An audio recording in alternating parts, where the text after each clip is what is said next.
Hello, I'm Stephen Alexander, the producer and narrator of Willow Audiobooks. Thank you for downloading this episode, the first part of The Secret Garden by Frances Hodgson Burnett. I'm very excited to share this book with you, but before we begin the story, I just wanted to address the fact that, although this book has rightly been loved by generations of children and adults alike, The Secret Garden is not without its problems. The novel was first published in 1911, and consequently reflects the attitudes of many people at the time. There is one particular moment in this first section of the book where characters briefly but explicitly express racist views, which are left unchallenged by the narrative or by other characters. Throughout the rest of the book, while the prejudices are less explicit, there are some unfortunate overtones of British colonialism, and arguably some issues around the portrayal of disability and illness, which, while open to interpretation, are still very much worth discussing in my opinion. When I came across these issues in the text, particularly the more explicit racism in the early chapters, I will admit that I briefly considered abridging the text to simply remove those elements and clean up the book. However, I believe that to do so would be akin to brushing these issues under the carpet and pretending that they don't exist. Racism is a very real problem in our society, both historically and today, and it cannot and should not be ignored. Therefore, in listening to this audio version of The Secret Garden, which I still believe to be a beautiful and inspiring tale deserving of its place on our bookshelves and on our audio devices, I would ask that you do so with sensitivity to the book's issues, and that you take the time to think, research and discuss with those around you. Of course, many of us are taking the time at the moment to do this anyway. If you're sharing this audiobook with children, perhaps it could provide a platform for some important conversations around race and our history. The current format of Willow audiobooks necessarily revolves around texts which are old enough to be in the public domain, and I think one would be hard-pressed to find a classic novel which lives up to today's ideals. Therefore, I don't propose to try and judge a book written over 100 years ago by today's standards. But I do think it's important to put these problematic elements under a lens, acknowledge them, be critical of them and discuss them, rather than trying to ignore them. With that said, I really hope you enjoy this version of The Secret Garden, and that you find its themes of friendship and rejuvenation as charming as I did. Thank you. The Secret Garden by Frances Hodgson Burnett. Read by Stephen Alexander.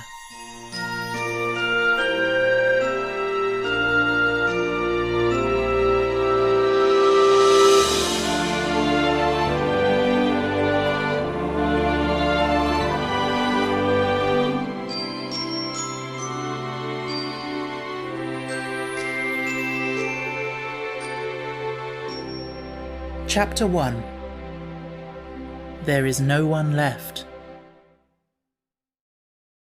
When Mary Lennox was sent to Misselthwaite Manor to live with her uncle, everybody said she was the most disagreeable-looking child ever seen. It was true, too. She had a little thin face and a little thin body, thin light hair and a sour expression. Her hair was yellow, and her face was yellow because she had been born in India and had always been ill in one way or another.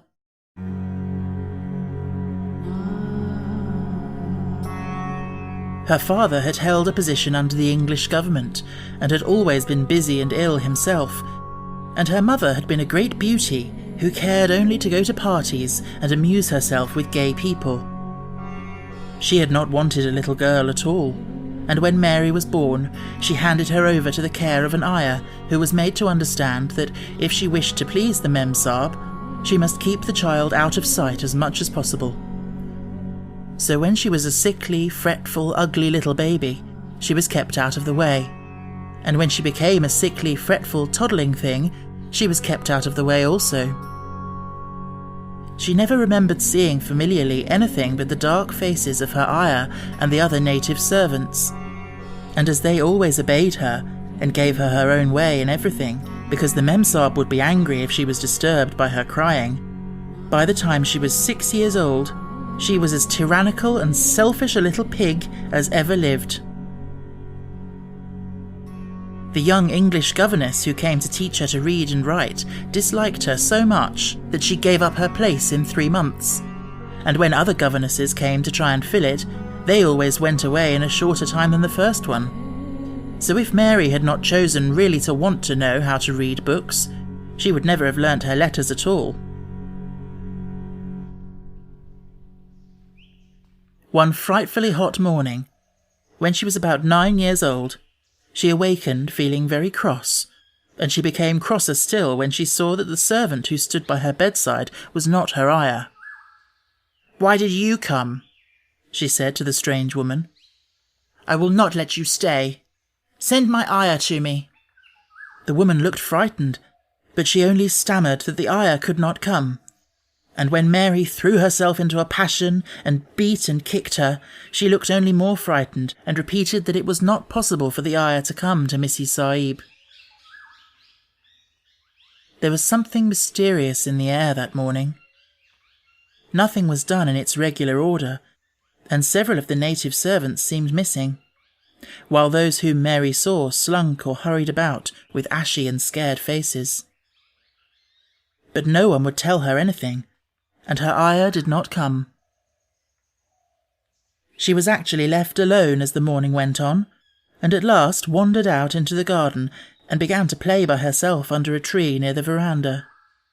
She pretended that she was making a flower bed, and she stuck big scarlet hibiscus blossoms into little heaps of earth, all the time growing more and more angry and muttering to herself the things she would say and the names she would call Sadie when she returned. "Pig!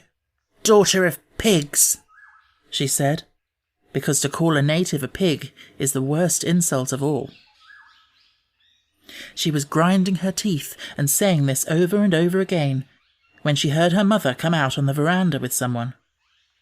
She was with a fair young man, and they stood talking together in low, strange voices. Mary knew the fair young man who looked like a boy.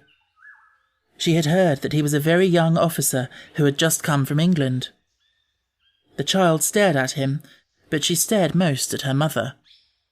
She always did this when she had a chance to see her, because the Memsahib, Mary used to call her that oftener than anything else, was such a tall, slim, pretty person, and wore such lovely clothes.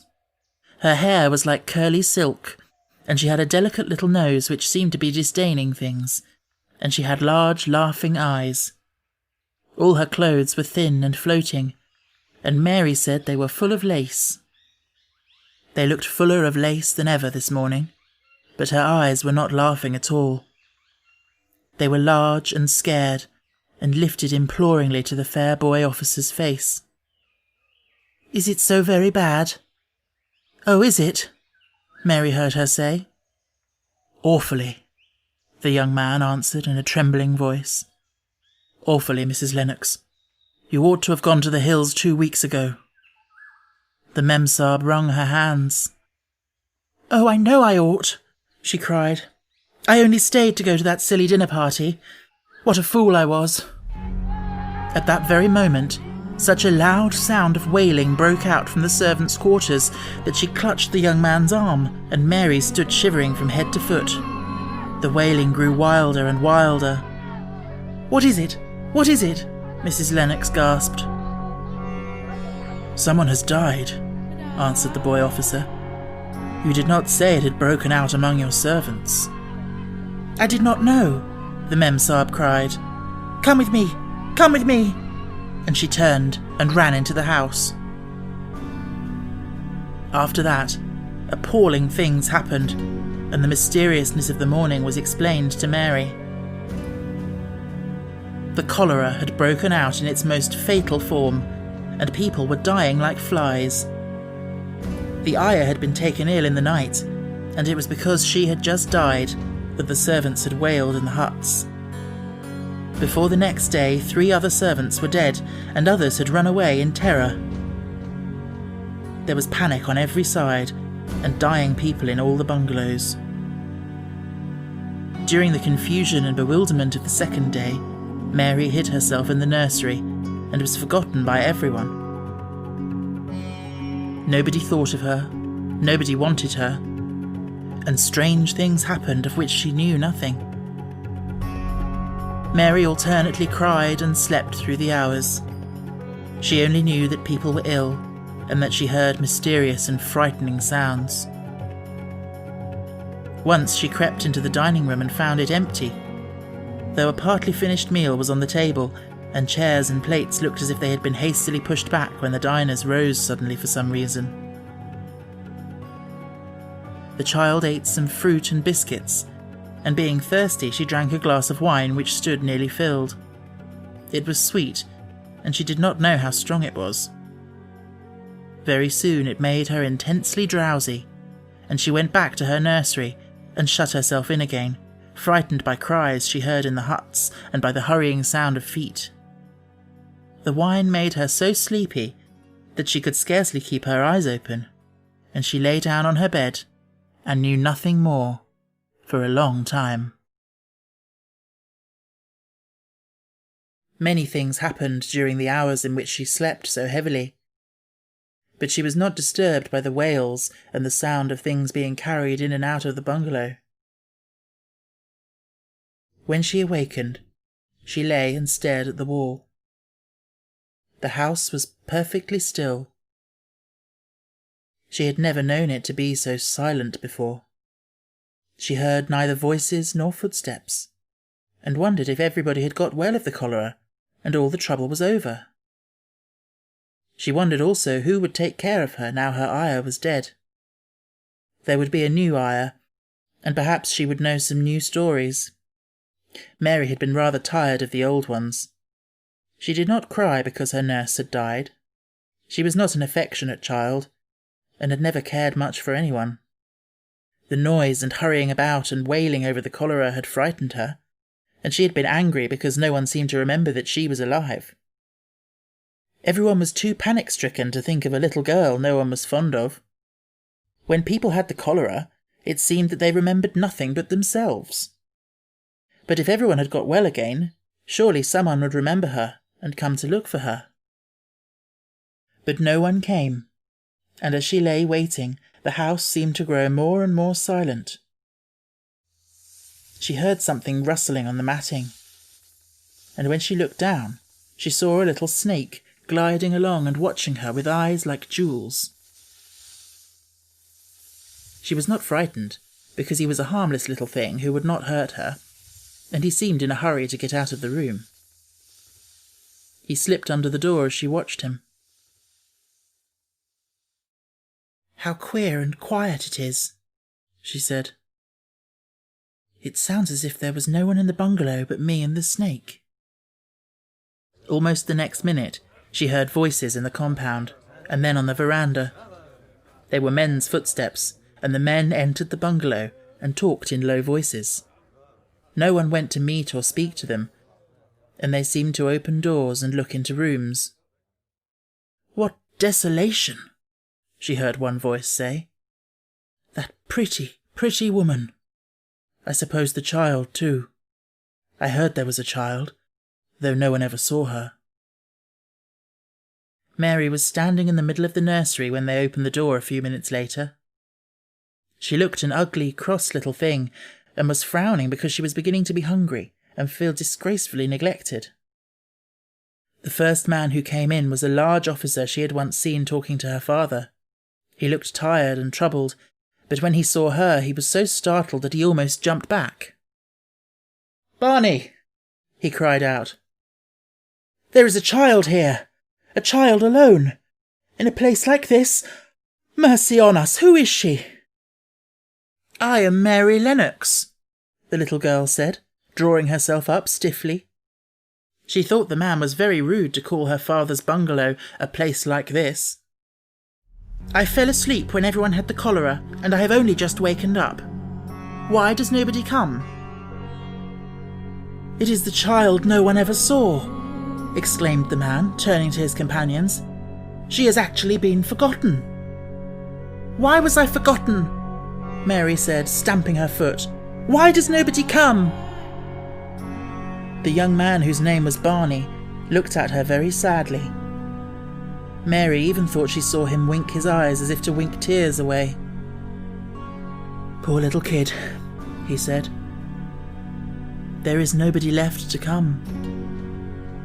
It was in that strange and sudden way that Mary found out that she had neither father nor mother left, that they had died and been carried away in the night, and that the few native servants who had not died had also left the house as quickly as they could get out of it, none of them even remembering that there was a Mrs. Sahib. That was why the place was so quiet. It was true that there was no one in the bungalow but herself and the little rustling snake.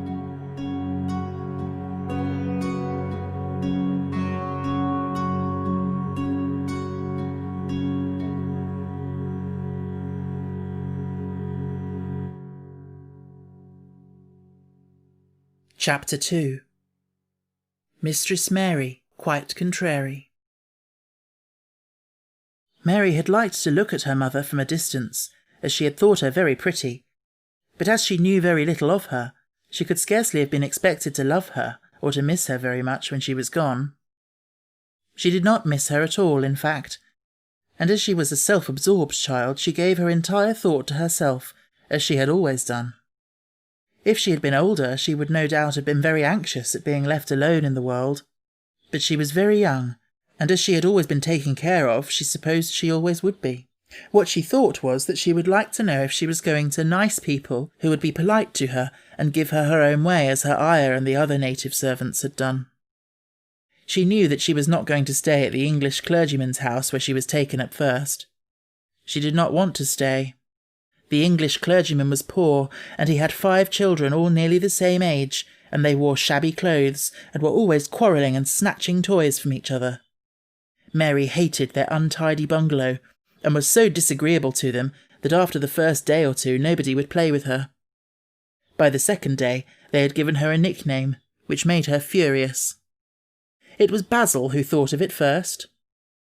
Basil was a little boy with impudent blue eyes and a turned-up nose, and Mary hated him.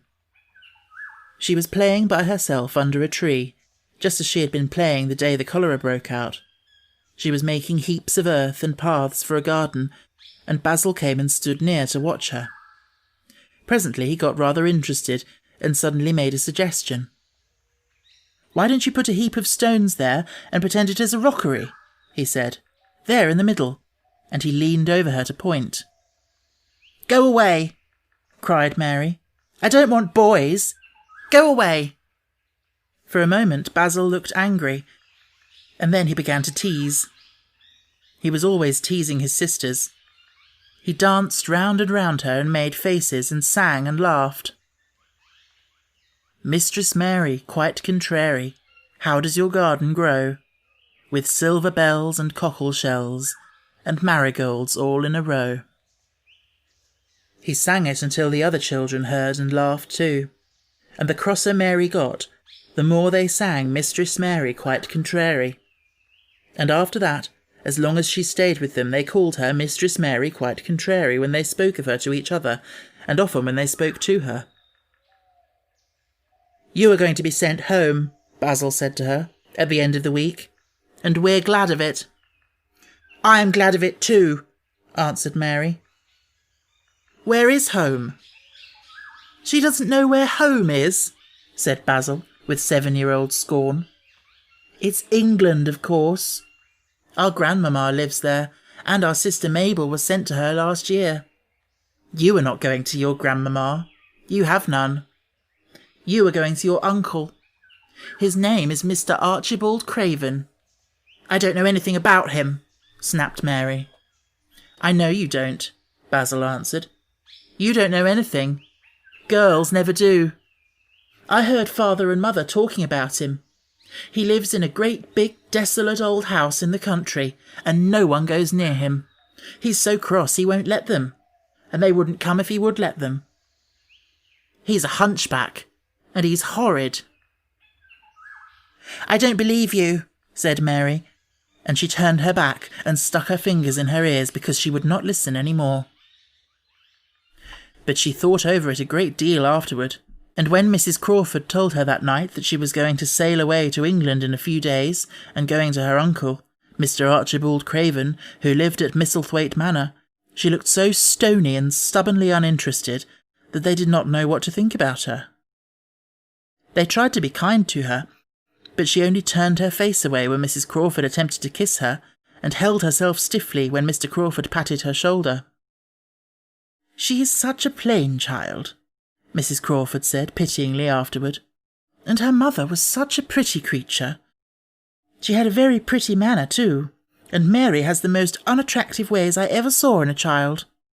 The children call her Mistress Mary quite contrary, and though it's naughty of them, one can't help understanding it. Perhaps if her mother had carried her pretty face and her pretty manners oftener into the nursery, Mary might have learnt some pretty ways too. It is very sad, now the poor beautiful thing is gone, to remember that so many people never even knew that she had a child at all." "I believe she scarcely ever looked at her," sighed Mrs. Crawford. "When her ayah was dead, there was no one to give a thought to the little thing. Think of the servants running away and leaving her all alone in that deserted bungalow. Colonel McGrew said he nearly jumped out of his skin when he opened the door and found her standing by herself in the middle of the room." Mary made the long voyage to England under the care of an officer's wife, who was taking her children to leave them in a boarding school. She was very much absorbed in her own little boy and girl, and was rather glad to hand the child over to the woman Mr. Archibald Craven sent to meet her in London. The woman was his housekeeper at Misselthwaite Manor, and her name was Mrs. Medlock. She was a stout woman, with very red cheeks and sharp black eyes. She wore a very purple dress, a black silk mantle with jet fringes on it, and a black bonnet with purple velvet flowers which stuck up and trembled when she moved her head. Mary did not like her at all, but as she very seldom liked people, there was nothing remarkable in that. Besides which, it was very evident Mrs. Medlock did not think much of her. "My word, she's a plain little piece of goods," she said, "and we'd heard that her mother was a beauty. She hasn't handed much of it down, has she, ma'am?" "Perhaps she will improve as she grows older," the officer's wife said good-naturedly. "If she were not so sallow and had a nicer expression, her features are rather good. Children alter so much." "She'll have to alter a good deal," answered Mrs. Medlock. "And there's nothing likely to improve children at Misselthwaite, if you ask me." They thought Mary was not listening because she was standing a little apart from them at the window of the private hotel they had gone to. She was watching the passing buses and cabs and people, but she heard quite well, and was made very curious about her uncle and the place he lived in. What sort of a place was it? And what would he be like? What was a hunchback? She had never seen one. Perhaps there were none in India. Since she had been living in other people's houses, and had had no ayah, she had begun to feel lonely, and to think queer thoughts which were new to her. She had begun to wonder why she had never seemed to belong to anyone, even when her father and mother had been alive.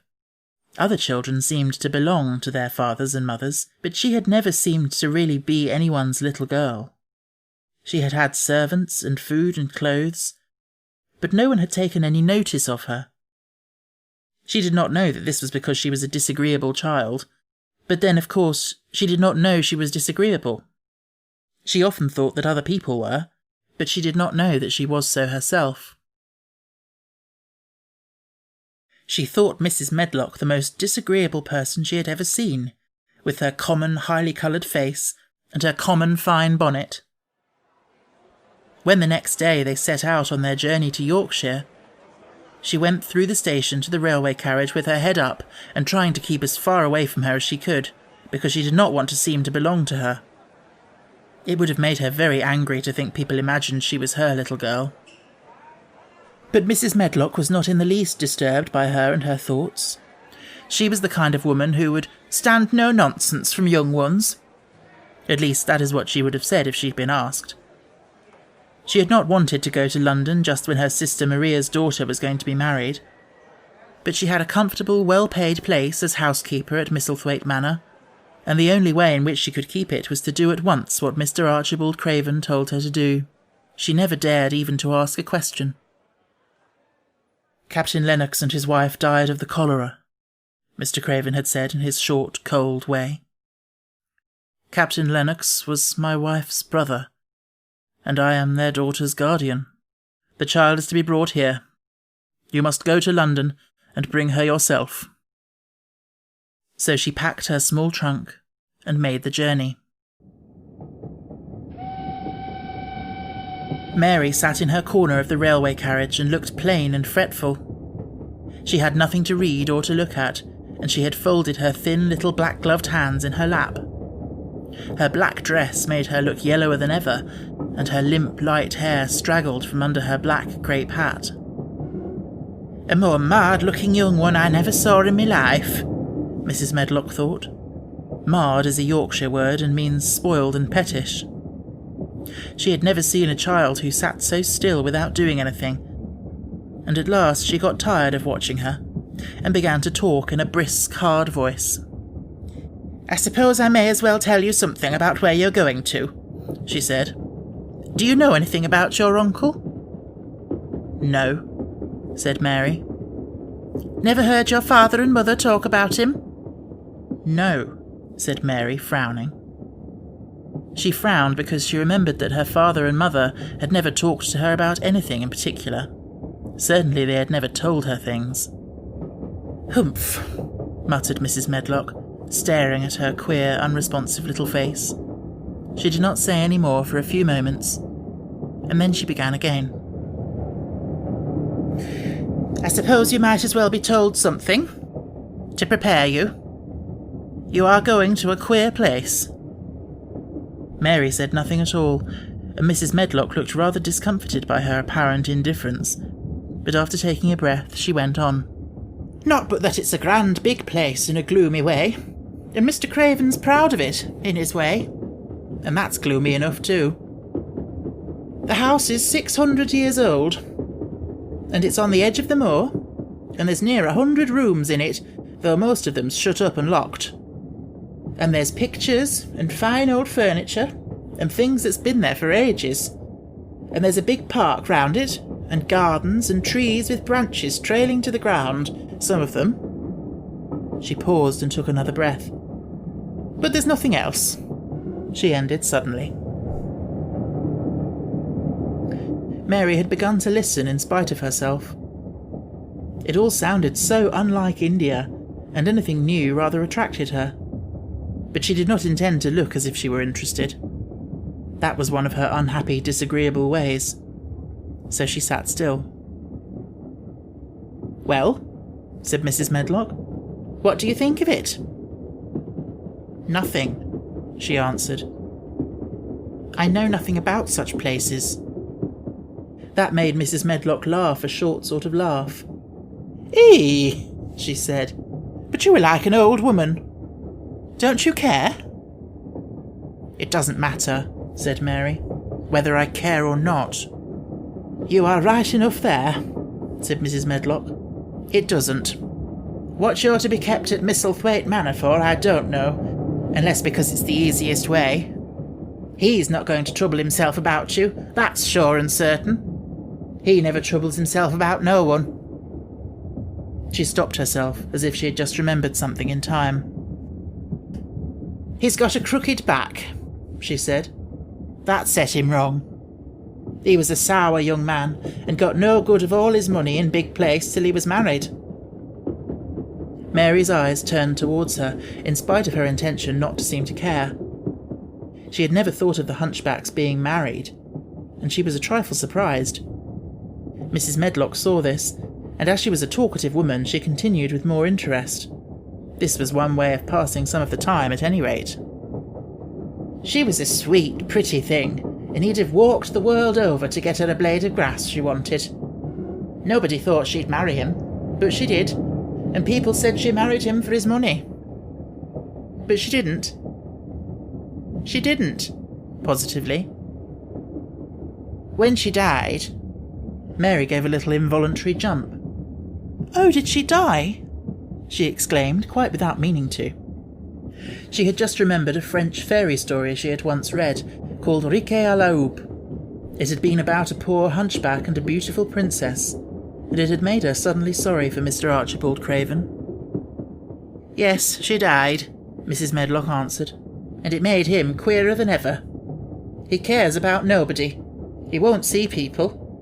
Most of the time he goes away, and when he is at Misselthwaite he shuts himself up in the west wing and won't let anyone but Pitcher see him. Pitcher's an old fellow, but he took care of him when he was a child and knows his ways." It sounded like something in a book, and it did not make Mary feel cheerful. A house with 100 rooms, nearly all shut up and with their doors locked. A house on the edge of a moor, whatsoever a moor was, sounded dreary. A man with a crooked back who shut himself up also. She stared out of the window with her lips pinched together, and it seemed quite natural that the rain should have begun to pour down in grey slanting lines and splash and stream down the window panes. If the pretty wife had been alive, she might have made things cheerful by being something like her own mother, and by running in and out and going to parties as she had done in frocks full of lace. But she was not there any more. "You needn't expect to see him, because 10 to 1 you won't," said Mrs. Medlock. "And you mustn't expect that there will be people to talk to you. You'll have to play about and look after yourself. You'll be told what rooms you can go into and what rooms you're to keep out of. There's gardens enough. But when you're in the house, don't go wandering and poking about. Mr. Craven won't have it." "I shall not want to go poking about," said sour little Mary. And just as suddenly as she had begun to be rather sorry for Mr. Archibald Craven, she began to cease to be sorry, and to think he was unpleasant enough to deserve all that had happened to him. And she turned her face towards the streaming panes of the window of the railway carriage, and gazed out at the grey rainstorm, which looked as if it would go on forever and ever. She watched it so long and steadily that the greyness grew heavier and heavier before her eyes, and she fell asleep.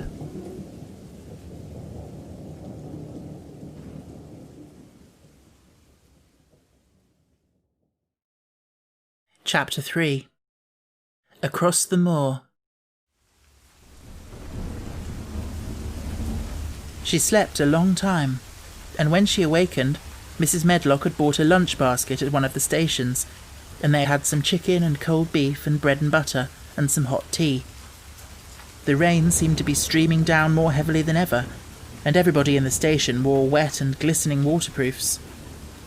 The guard lighted the lamps in the carriage, and Mrs. Medlock cheered up very much over her tea and chicken and beef. She ate a great deal, and afterwards fell asleep herself, and Mary sat and stared at her, and watched her fine bonnet slip on one side until she herself fell asleep once more in the corner of the carriage, lulled by the splashing of the rain against the windows.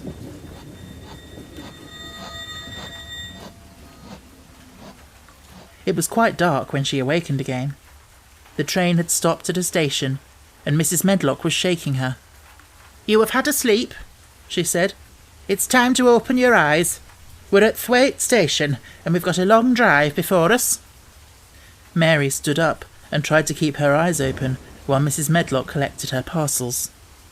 The little girl did not offer to help her, because in India native servants always picked up or carried things, and it seemed quite proper that other people should wait on one. The station was a small one, and nobody but themselves seemed to be getting out of the train. The station master spoke to Mrs. Medlock in a rough, good-natured way, pronouncing his words in a queer, broad fashion, which Mary found out afterwards was Yorkshire. "I see thou's got back," he said, "and thou's brought young un with thee." "Aye, that's her," answered Mrs. Medlock, speaking with a Yorkshire accent herself, and jerking her head over her shoulder towards Mary. "How's thy missus?" "Well enow. Carriage is waiting outside for thee." A brougham stood on the road before the little outside platform. Mary saw that it was a smart carriage, and that it was a smart footman who helped her in. His long waterproof coat and the waterproof covering of his hat were shining and dripping with rain, as everything was, the burly station-master included. When he shut the door, mounted the box with the coachman, and they drove off, the little girl found herself seated in a comfortably cushioned corner, but she was not inclined to go to sleep again. She sat and looked out of the window, curious to see something of the road over which she was being driven to the queer place Mrs. Medlock had spoken of. She was not at all a timid child, and she was not exactly frightened, but she felt that there was no knowing what might happen in a house with 100 rooms nearly all shut up. A house standing on the edge of a moor. "What is a moor?" she said suddenly to Mrs. Medlock. "Look out of the window in about 10 minutes, and you'll see," the woman answered. "We've got to drive 5 miles across Missel Moor before we get to the manor. You won't see much because it's a dark night, but you can see something." Mary asked no more questions, but waited in the darkness of her corner, keeping her eyes on the window. The carriage lamps cast rays of light a little distance ahead of them, and she caught glimpses of the things they passed. After they had left the station, they had driven through a tiny village, and she had seen whitewashed cottages and the lights of a public house. They had passed a church and a vicarage, and a little shop window or so in a cottage with toys and sweets and odd things set out for sale. Then they were on the high road, and she saw hedges and trees. After that there seemed nothing different for a long time, or at least it seemed a long time to her. At last the horses began to go more slowly, as if they were climbing uphill, and presently there seemed to be no more hedges and no more trees. She could see nothing, in fact, but a dense darkness on either side. She leant forward and pressed her face against the window, just as the carriage gave a big jolt. We're on the moor now, sure enough," said Mrs. Medlock. The carriage lamps shed a yellow light on a rough-looking road, which seemed to cut through bushes and low-growing things which ended in the great expanse of dark apparently spread out before and around them. A wind was rising and making a singular, wild, low, rushing sound. It's not the sea, is it?" said Mary, looking round at her companion. "No, not it," answered Mrs. Medlock. "Nor it isn't fields nor mountains. It's just miles and miles and miles of wild land that nothing grows on but heather and gorse and broom, and nothing lives on but wild ponies and sheep." "I feel as if it might be the sea if there were no water on it," said Mary. "It sounds like the sea just now." "That's the wind blowing through the bushes," Mrs. Medlock said. "It's a wild, dreary enough place to my mind, though there's plenty that likes it, particularly when the heather's in bloom." On and on they drove through the darkness, and though the rain stopped, the wind rushed by and whistled and made strange sounds. The road went up and down, and several times the carriage passed over a little bridge, beneath which water rushed very fast with a great deal of noise.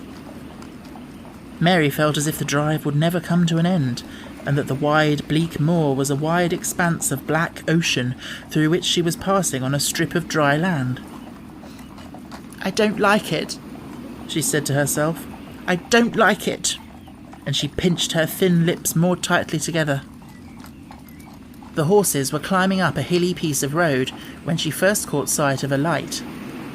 Mrs. Medlock saw it as soon as she did, and drew a long sigh of relief. I am glad to see that bit of light twinkling," she exclaimed. "It's the light in the lodge window. We shall get a good cup of tea after a bit, at all events." It was after a bit, as she said, for when the carriage passed through the park gates there was still 2 miles of avenue to drive through, and the trees, which nearly met overhead, made it seem as if they were driving through a long, dark vault. They drove out of the vault into a clear space and stopped before an immensely long but low-built house, which seemed to ramble round a stone court. At first Mary thought that there were no lights at all in the windows, but as she got out of the carriage she saw that one room in a corner upstairs showed a dull glow.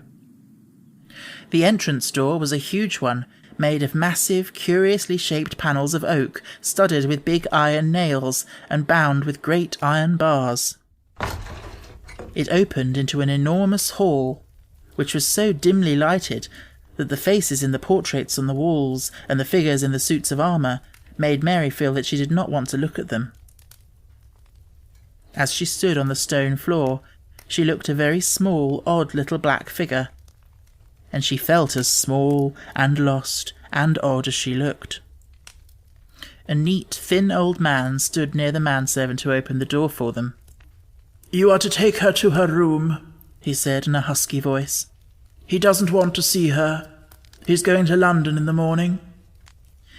"Very well, Mr. Pitcher," Mrs. Medlock answered. "So long as I know what's expected of me, I can manage."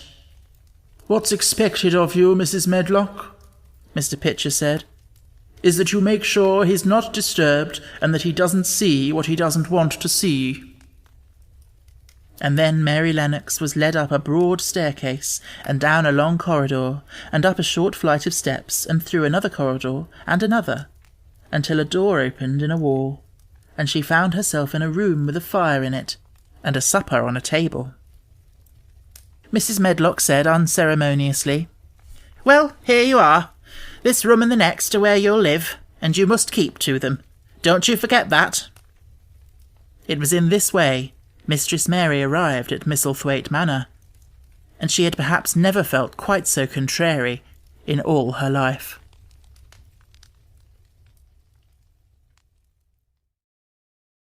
Chapter 4. Martha.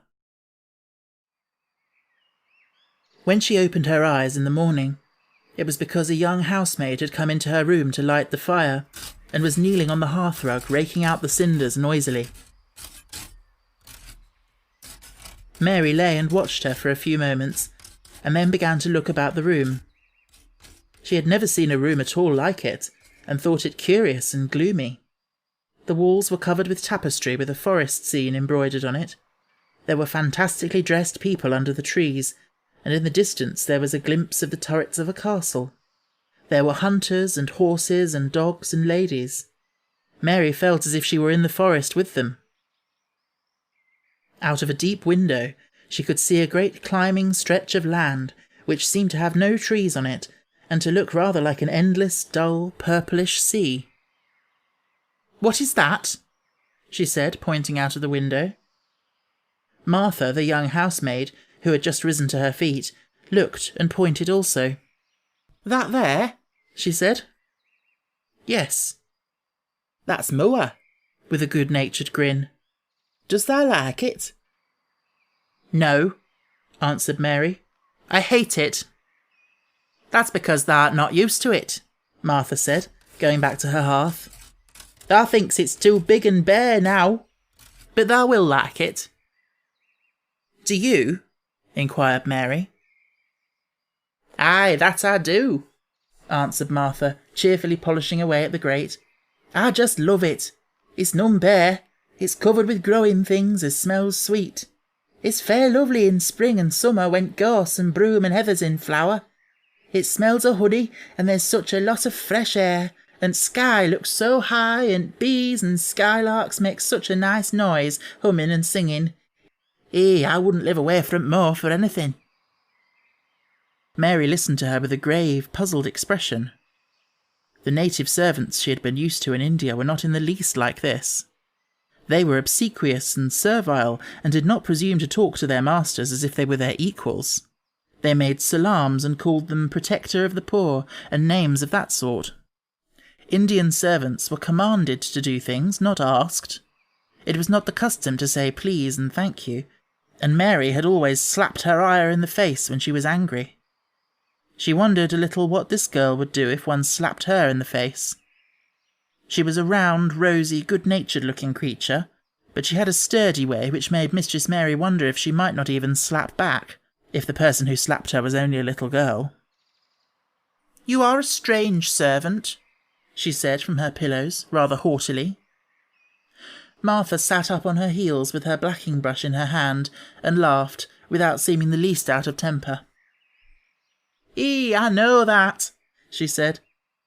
"If there was a grand missus at Misselthwaite, I should never even have been one of under-housemaids. I might have been let to be scullery maid, but I'd never have been let upstairs. I'm too common, and I talk too much Yorkshire. But this is a funny house for all it's so grand. Seems like there's neither master nor mistress except Mr. Pitcher and Mrs. Medlock. Mr. Craven, he won't be troubled about anything when he's here, and he's nearly always away. Mrs. Medlock gave me the place out of kindness. She told me she could never have done it if Misselthwaite had been like other big houses. Are you going to be my servant? Mary asked, still in her imperious little Indian way. Martha began to rub her grate again. I'm Mrs. Medlock's servant, she said stoutly, and she's Mr. Craven's. But I'm to do the housemaid's work up here and wait on you a bit. But you won't need much waiting on. Who is going to dress me? Demanded Mary. Martha sat up on her heels again and stared. She spoke in broad Yorkshire in her amazement. Canna thou dress thou then? She said. What do you mean? I don't understand your language, said Mary. I forgot, Martha said. Mrs. Medlock told me I'd have to be careful or you wouldn't know what I was saying. I mean, can't you put on your own clothes? No, answered Mary quite indignantly. I never did in my life. My ayah dressed me, of course. Well, said Martha, evidently not in the least aware that she was impudent, it's time thou should learn. Thou cannot begin younger. It'll do thee good to wait on thysen a bit. My mother always said she couldn't see why grand people's children didn't turn out fair fools, what with nurses and being washed and dressed, and took out to walk as if they was puppies. It is different in India, said Mistress Mary disdainfully. She could scarcely stand this. But Martha was not at all crushed. I can see it's different, she answered, almost sympathetically. I dare say it's because there's such a lot of blacks there, instead of respectable white people. When I heard you was coming from India, I thought you was a black too. Mary sat up in bed, furious. What? She said. What? You thought I was a native? You daughter of a pig. Martha stared and looked hot. Who are you calling names? She said. You needn't be so vexed. That's not way for a young lady to talk. I've nothing against blacks. When you read about 'em in tracts, they're always very religious. You always read as a black's a man and a brother. I've never seen a black, and I was fair pleased to think I was going to see one close. When I come in to light your fire this morning, I crept up to your bed and pulled cover back careful to look at you. And there you was, disappointedly, no more black than me, for all you're so yeller. Mary did not even try to control her rage and humiliation.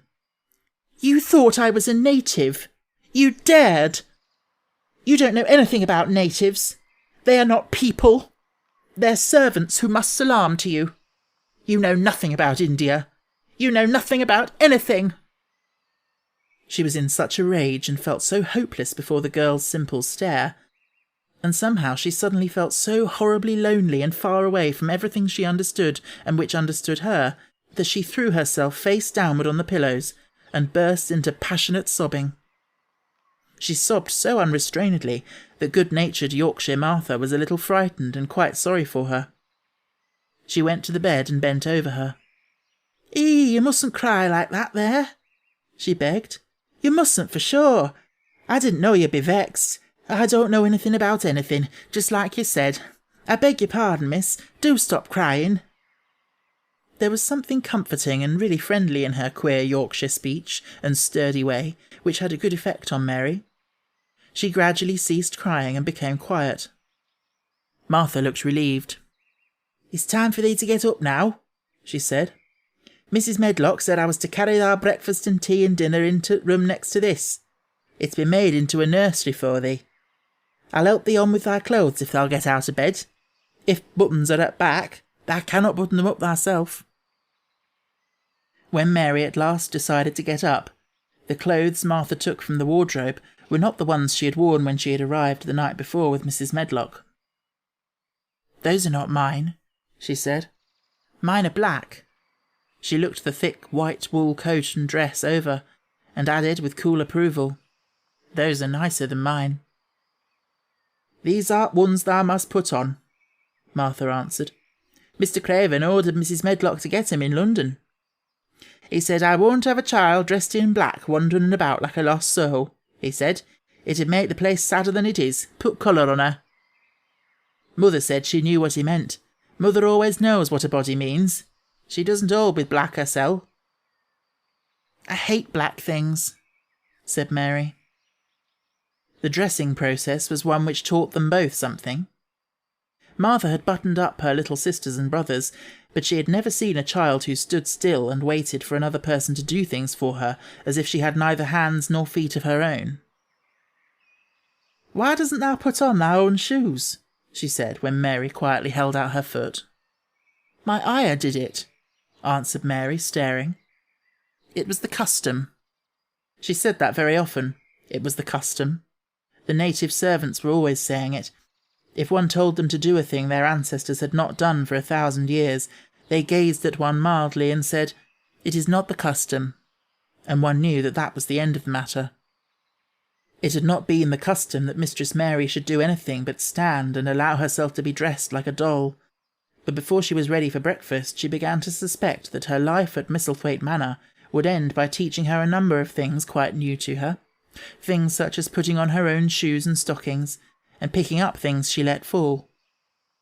If Martha had been a well-trained, fine young lady's maid, she would have been more subservient and respectful, and would have known that it was her business to brush hair and button boots and pick things up and lay them away. She was, however, only an untrained Yorkshire rustic who had been brought up in a moorland cottage with a swarm of little brothers and sisters who had never dreamed of doing anything but waiting on themselves and the younger ones who were either babies in arms or just learning to totter about and tumble over things. If Mary Lennox had been a child who was ready to be amused, she would perhaps have laughed at Martha's readiness to talk. But Mary only listened to her coldly and wondered at her freedom of manner. At first she was not at all interested, but gradually, as the girl rattled on in her good-tempered, homely way, Mary began to notice what she was saying. You should see 'em all," she said. "There's 12 of us, and my father only gets 16 shilling a week. I can tell you my mother's put to it to get porridge for 'em all. They tumble about on Moor and play there all day, and mother says the air of Moor fattens 'em. She says she believes they eat grass same as the wild ponies do. Our Dickon, he's 12 years old, and he's got a young pony he calls his own." "Where did he get it?" asked Mary. "He found it on Moor with its mother when it was a little un, and he began to make friends with it and give it bits of bread and pluck young grass for it. And it got to like him, so it follows him about, and it lets him get on its back. Dickon's a kind lad, and animals like him." Mary had never possessed an animal pet of her own, and had always thought she should like one, so she began to feel a slight interest in Dickon, and as she had never been interested in anyone but herself, it was the dawning of a healthy sentiment. When she went into the room which had been made into a nursery for her, she found that it was rather like the one she had slept in. It was not a child's room, but a grown-up person's room, with gloomy old pictures on the walls and heavy old oak chairs. A table in the centre was set with a good, substantial breakfast, but she had always had a very small appetite, and she looked with something more than indifference at the first plate Martha set before her. "I don't want it," she said. "Thou doesn't want thy porridge?" Martha exclaimed incredulously. "No." "Thou doesn't know how good it is. Put a bit of treacle on it or a bit of sugar." "I don't want it," repeated Mary. Said Martha, "I can't abide to see good victuals go to waste. If our children was at this table, they'd clean it bare in 5 minutes. "Why?" asked Mary coldly. "Why?" echoed Martha. "Because they scarce ever had their stomachs full in their lives. They're as hungry as young hawks and foxes." "I don't know what it is to be hungry," said Mary, with the indifference of ignorance. Martha looked indignant. "Well, it would do thee good to try it. I can see that plain enough," she said outspokenly. "I've no patience with folks as sits and just stares at good bread and meat. My word, don't I wish Dickon and Phil and Jane and rest of 'em had what's here under their pinafores." "Why don't you take it to them?" suggested Mary. "It's not mine," answered Martha stoutly, "and this isn't my day out. I get my day out once a month, same as rest. Then I go home and clean up for mother and give her a day's rest." Mary drank some tea and ate a little toast and some marmalade. "You wrap up warm and run out and play, you," said Martha. "It'll do you good and give you some stomach for your meat." Mary went to the window. There were gardens and paths and big trees, but everything looked dull and wintry. Out? Why should I go out on a day like this? Well, if thou doesn't go out, thou'lt have to stay in, and what hast thou got to do? Mary glanced about her. There was nothing to do. When Mrs. Medlock had prepared the nursery, she had not thought of amusement. Perhaps it would be better to go and see what the gardens were like. "Who will go with me?" she inquired. Martha stared. "You'll go by yourself," she answered. "You'll have to learn to play like other children does when they haven't got sisters and brothers. Our Dickon goes off on Moor by himself and plays for hours. That's how he made friends with Pony. He's got sheep on Moor that knows him, and birds as comes and eats out of his hand. However little there is to eat, he always saves a bit of his bread to coax his pets." It was really this mention of Dickon which made Mary decide to go out, though she was not aware of it.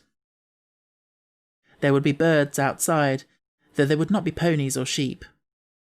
They would be different from the birds in India, and it might amuse her to look at them. Martha found her coat and hat for her, and a pair of stout little boots, and she showed her way downstairs. "If thou goes round that way, thou'll come to the gardens," she said, pointing to a gate in a wall of shrubbery. "There's lots of flowers in summer-time, but there's nothing blooming now."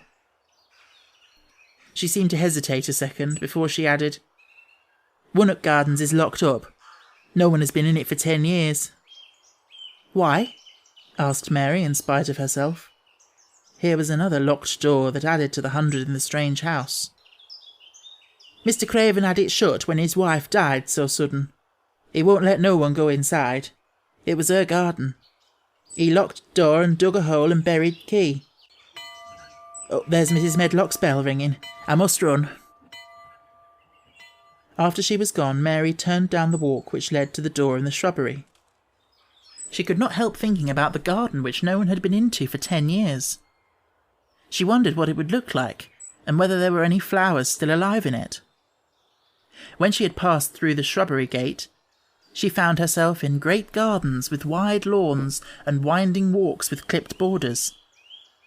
There were trees and flower beds, and evergreens clipped into strange shapes, and a large pool with an old grey fountain in its midst. But the flower beds were bare and wintry, and the fountain was not playing. This was not the garden which was shut up. How could a garden be shut up? You could always walk into a garden. She was just thinking this, when she saw that at the end of the path she was following there seemed to be a long wall with ivy growing over it. She was not familiar enough with England to know that she was coming upon the kitchen gardens, where the vegetables and fruit were growing. She went towards the wall, and found that there was a green door in the ivy, and that it stood open. This was not the closed garden, evidently, and she could go into it. She went through the door, and found that it was a garden with walls all around it, and that it was only one of several walled gardens which seemed to open into one another. She saw another open green door, revealing bushes and pathways between beds containing winter vegetables. Fruit trees were trained flat against a wall, and over some of the beds there were glass frames.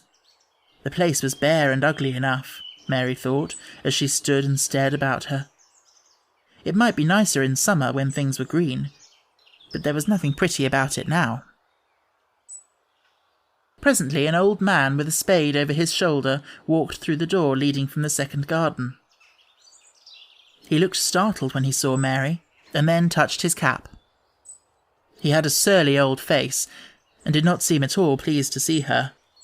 But then she was displeased with his garden, and wore her quite contrary expression, and certainly did not seem at all pleased to see him. "What is this place?" she asked. "Wunnock Kitchen Gardens," he answered. "What is that?" said Mary, pointing through the other green door. "Another of 'em," shortly. "There's another on t'other side at wall, and there's orchard on t'other side of that." "Can I go in them?" asked Mary. "If thou likes, but there's nowt to see." Mary made no response. she went down the path and through the second green door. There she found more walls and winter vegetables and glass frames, but in the second wall there was another green door, and it was not open. Perhaps it led into the garden, which no one had seen for 10 years. As she was not at all a timid child, and always did what she wanted to do, Mary went to the green door and turned the handle. She hoped the door would not open, because she wanted to be sure she had found the mysterious garden. But it did open quite easily, and she walked through it and found herself in an orchard. There were walls all around it also, and trees trained against them, and there were bare fruit trees growing in the winter-browned grass, but there was no green door to be seen anywhere. Mary looked for it, and yet when she had entered the upper end of the garden, she had noticed that the wall did not seem to end with the orchard, but to extend beyond, as if it enclosed a place at the other side. She could see the tops of trees above the wall, and when she stood still she saw a bird with a bright red breast sitting on the topmost branch of one of them, and suddenly he burst into his winter song, almost as if he had caught sight of her and he was calling to her. She stopped and listened to him, and somehow his cheerful, friendly little whistle gave her a pleased feeling. Even a disagreeable little girl may be lonely, and the big closed house and big bare moor and big bare gardens had made this one feel as if there was no one left in the world but herself. If she had been an affectionate child who had been used to being loved, she would have broken her heart, but even though she was Mistress Mary quite contrary, she was desolate, and the bright-breasted little bird brought a look into her sour little face, which was almost a smile.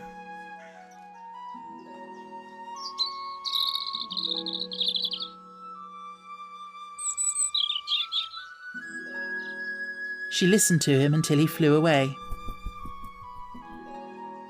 He was not like an Indian bird, and she liked him, and wondered if she should ever see him again. Perhaps he lived in the mysterious garden and knew all about it.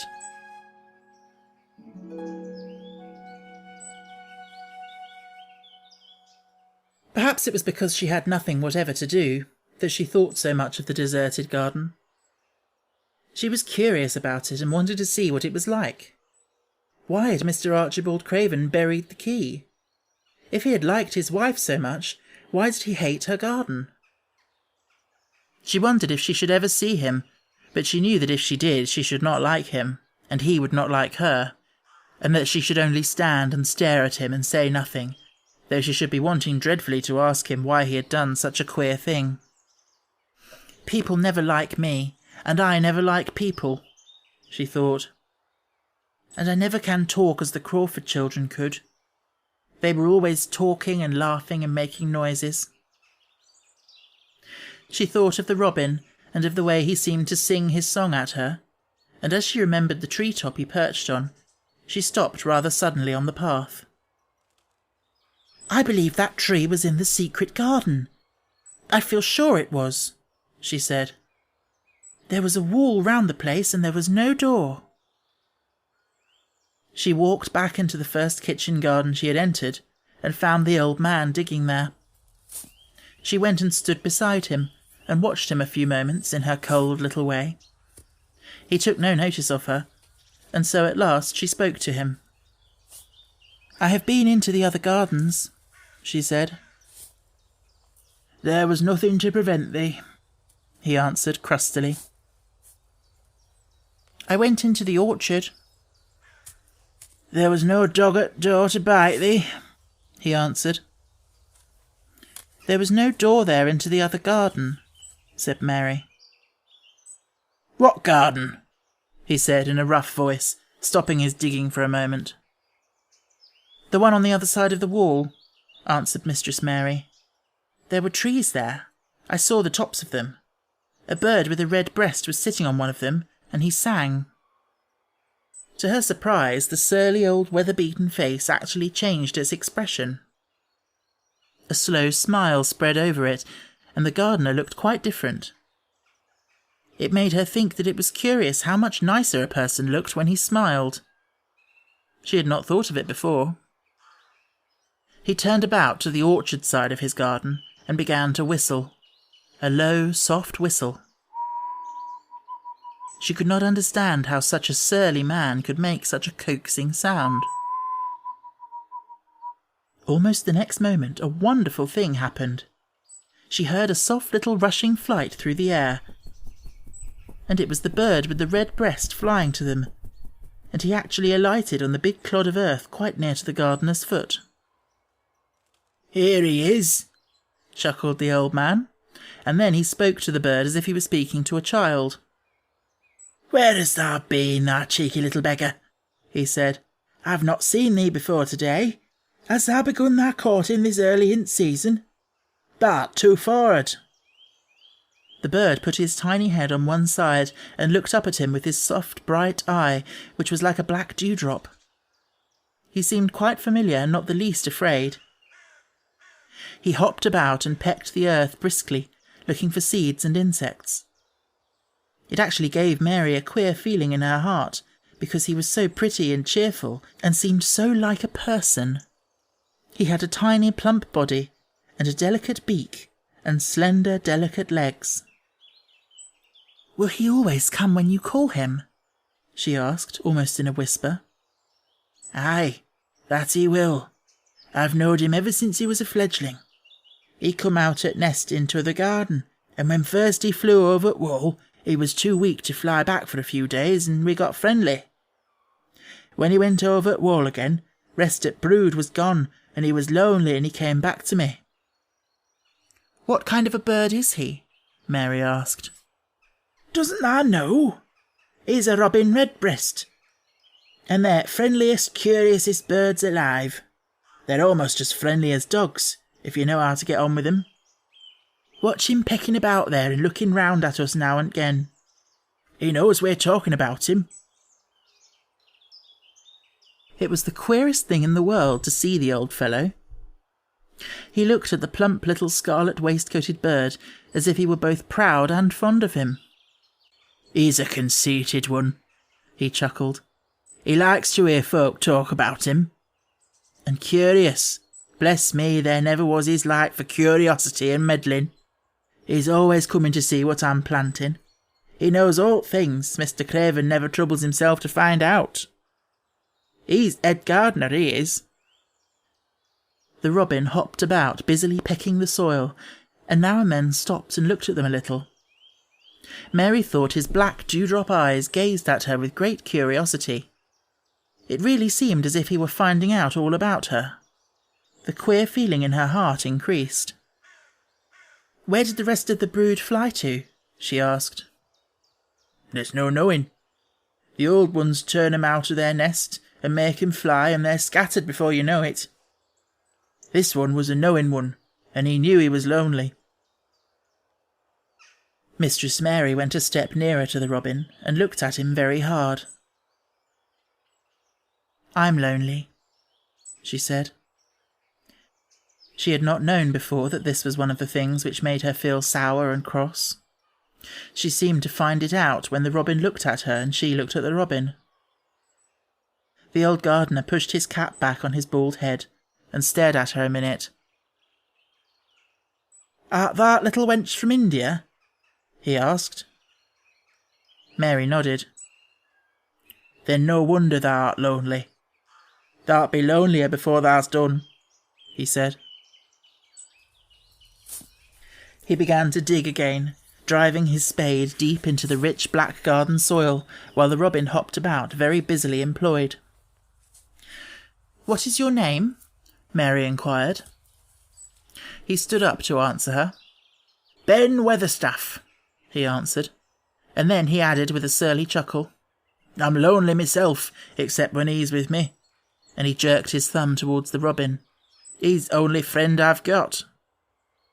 "I have no friends at all," said Mary. "I never had. My ayah didn't like me, and I never played with anyone." It is a Yorkshire habit to say what you think with blunt frankness, and old Ben Weatherstaff was a Yorkshire Moor man. "Thou and me are a good bit alike," he said. "We was wove out at same cloth. We're neither of us good-looking, and we're both of us as sour as we look. We've got the same nasty tempers, both of us, I'll warrant." This was plain speaking, and Mary Lennox had never heard the truth about herself in her life. Native servants always salaamed and submitted to you whatever you did. She had never thought much about her looks, but she wondered if she was as unattractive as Ben Weatherstaff, and she also wondered if she looked as sour as he had looked before the robin came. She actually began to wonder also if she was nasty-tempered. She felt uncomfortable.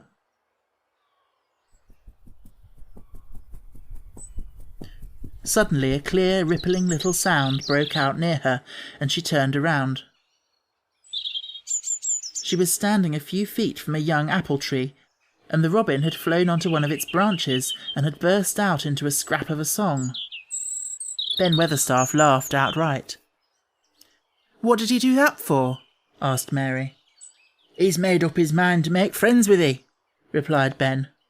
"Dang me if he hasn't took a fancy to thee." "To me?" said Mary, and she moved towards the little tree softly and looked up.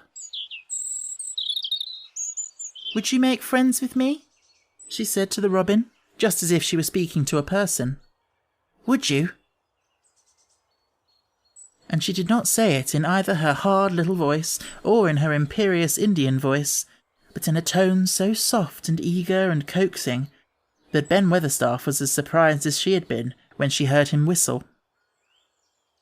"Why," he cried out, "thou said that as nice and human as if thou was a real child instead of a sharp old woman.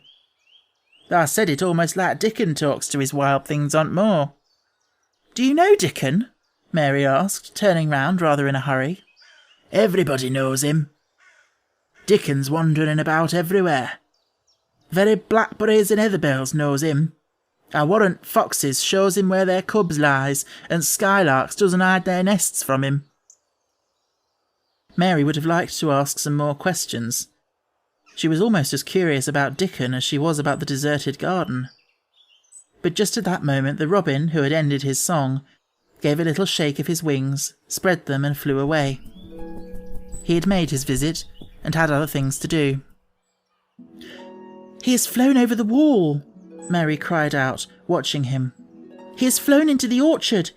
He has flown across the other wall, into the garden where there is no door." "He lives there," said old Ben. "He came out of egg there. If he's courting, he's making up to some young madam of a robin that lives among old rose trees there." "Rose trees?" said Mary. "Are there rose trees?" Ben Weatherstaff took up his spade again and began to dig. "There was 10 years ago," he mumbled.